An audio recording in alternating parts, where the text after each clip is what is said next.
सुमित पूरी रात भागता रहा। जंगल खत्म हुआ, सड़क आई और वो बेहोश होकर गिर पड़ा।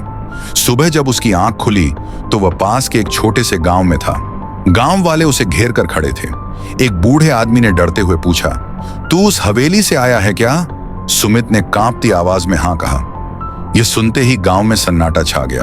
बूढ़े ने बताया कि उस हवेली में 30 साल पहले एक छोटी लड़की की मौत हो गई थी। वह रोज उस झूले पर खेलती थी। एक रात उसकी लाश उसी झूले के नीचे मिली। आंखें खुली थीं और चेहरे पर डर जमा हुआ था। तभी से जो भी हवेली में गया या तो पागल हो गया या कभी वापस नहीं आया। सुमित को अचानक याद आया, रात को जो परछाई उसने देखी थी वही लड़की थी। गांव वालों ने उसे समझाया कि अगर हवेली की आत्मा को शांति नहीं मिली तो वो सुमित का पीछा कभी नहीं छोड़ेगी। उस रात सुमित को एक और झटका लगा। उसके मोबाइल में एक नई फोटो थी। वो फोटो उसने कभी खींची ही नहीं थी। फोटो में वही झूला, वही जंगल और पीछे खड़ी थी वो छोटी लड़की। लेकिन इस बार उसका चेहरा साफ दिख रहा था और फोटो के नीचे लिखा था, तू लौटेगा।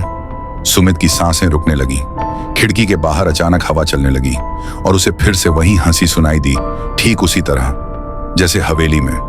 तभी उसके दरवाजे पर धीरे धीरे कोई खटखटाने लगा। Talk talk talk. और बाहर से एक बच्ची की आवाज आई, अंकल झूला फिर से चलाना है। सुमित के कानों में फिर से उस बच्ची की आवाज गूंजने लगी, वही झूले की आवाज, छर्र छर्र। रात गहराती जा रही थी। गांव वाले डर के मारे अपने अपने घरों में बंद हो चुके थे। लेकिन सुमित की आंखों में नींद नहीं थी। उसके मोबाइल की स्क्रीन अचानक अपने आप जल उठी। इस बार कोई फोटो नहीं, एक वीडियो था। वीडियो में वही हवेली दिख रही थी और कैमरे की तरफ धीरे धीरे कोई आ रहा था।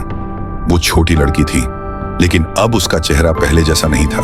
उसकी गर्दन टेढ़ी थी, आंखें काली और होंठों पर अजीब सी मुस्कान। वीडियो अचानक बंद हुआ और स्क्रीन पर लिखा आया, आज पूरा सच बताएंगे। तभी गांव के उसी बूढ़े आदमी ने सुमित के कमरे का दरवाजा खटखटाया। उसने कांपती आवाज में कहा, अगर तू सच जानना चाहता है तो हवेली लौटना होगा। आधी रात को सुमित बूढ़े के साथ फिर उसी हवेली के सामने खड़ा था। हवेली अब और ज्यादा डरावनी लग रही थी। दरवाजा अपने आप खुल गया। अंदर जाते ही दीवारों पर खून से लिखे शब्द दिखाई दिए, मुझे मारा गया था। बूढ़े ने रोते हुए बताया, वो बच्ची उसकी पोती थी। असल में उस रात बच्ची को किसी भूत ने नहीं मारा था, बल्कि हवेली के मालिक ने। उस आदमी ने बच्ची को जिंदा मारकर झूले के नीचे फेंक दिया था और पूरे गांव को धमकाकर चुप करा दिया। बच्ची की आत्मा तभी से हवेली में कैद थी। तभी अचानक झूला तेजी से हिलने लगा। चारों तरफ अंधेरा छा गया और वही बच्ची सामने खड़ी थी। इस बार उसने सुमित की तरफ देखा और बोली, अब मेरी बारी है। बूढ़ा जमीन पर गिर पड़ा। हवेली की दीवारें हिलने लगीं और तभी सुमित ने महसूस किया कि उसके पीछे भी कोई खड़ा है। धीरे से किसी ने उसके कान में फुसफुसाया, तू गवाह बनेगा। सुमित ने पीछे मुड़कर देखा और चीख निकल गई। सुमित की चीख हवेली की दीवारों से टकराकर गूंज उठी।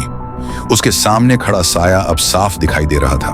वो कोई भूत नहीं था, वो उसी हवेली का मालिक था। लेकिन उसकी आंखें खोखली थीं, चेहरा सड़ा हुआ और गर्दन पर रस्सी के निशान थे। बूढ़े आदमी ने कांपते हुए बताया, 30 साल पहले गांव वालों ने उसी आदमी को बच्ची की हत्या के बाद यहीं इसी हवेली में फांसी दी थी। लेकिन उसकी आत्मा को कभी शांति नहीं मिली।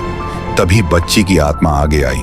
इस बार उसके चेहरे पर डर नहीं था, बल्कि दर्द और गुस्सा था। उसने हवेली की दीवार की ओर इशारा किया। दीवार खुद ब खुद टूट गई। अंदर एक पुरानी डायरी थी। डायरी में लिखा था, हवेली का मालिक बच्ची को अपनी काली विद्या के लिए बलि देना चाहता था ताकि वो अमर हो सके, लेकिन बलि अधूरी रह गई। इसलिए मालिक की आत्मा भी कैद रही और बच्ची की आत्मा भी। बच्ची ने सुमित की ओर देखा और बोली, तू आखिरी है, या तो सच बाहर जाएगा या तू भी यहीं रह जाएगा। सुमित ने कांपते हाथों से डायरी उठाई और आग जला दी। जैसे ही डायरी जली, हवेली कांपने लगी। मालिक की आत्मा चीखने लगी और धीरे धीरे राख में बदल गई। बच्ची की आंखों से आंसू बहे। उसका चेहरा शांत हो गया। उसने धीरे से कहा, धन्यवाद। एक तेज रोशनी फैली और हवेली की छत टूट गई। अगली सुबह हवेली पूरी तरह जमीन में धंस चुकी थी। सिर्फ राख बची थी। गांव वाले पहली बार चैन की सांस ले रहे थे। सुमित शहर लौट गया। लेकिन आखिरी सीन रात को सुमित अपने शहर के फ्लैट में सो रहा था। अचानक उसके मोबाइल की स्क्रीन जल उठी। एक मैसेज आया, अब तू गवाह है, और पीछे से झूले की आवाज सुनाई दी।